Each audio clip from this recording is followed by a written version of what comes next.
Within the church, for those of us who choose to follow Jesus Christ, I think there's a basic premise, is that we're called to freedom. It's for freedom you have been set free, says Paul in his letter to the Galatians. And that follows on from the Jewish idea of being freed from slavery. In fact, Jesus' first sermon in Nazareth talks about freeing people who are in chains. So I think that very much a faith-related traffic light system would mean following Jesus Christ is a green light. It's a green light for us to have access to God, to have access to each other, and to have freedom in worship. And yet, like in everything, green lights don't mean you can do exactly what you want.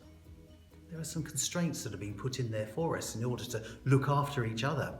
St. Paul not only saying that we're called to freedom, also gives us some quite strict instructions about how we're not to hurt and damage those that are around about us, particularly our weaker brothers and sisters. So my guess is that yes, there's a green light. Follow Jesus Christ and have access into God's presence, into the new creation that God is preparing for us. But there's also some amber lights as well. Be cautious. Is what you're doing damaging other people? And then clearly this is something that we look at in terms of COVID and in vaccinations.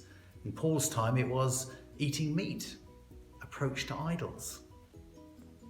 So there's amber lights as we're cautious, as we look to see what might our freedom impinge on someone else's. And then there are some red lights. There are some things which we're just not to do. Now we can look at the thou shalt nots if we like, or we can take some of the more common ones that we overlook. Thou shalt not gossip, thou shalt not backbite, thou shalt not put down your Christian brothers and sisters. The Old Testament is pretty strong on you shall love your Lord your God with all your heart and soul. It also says you'll love your neighbour as yourself.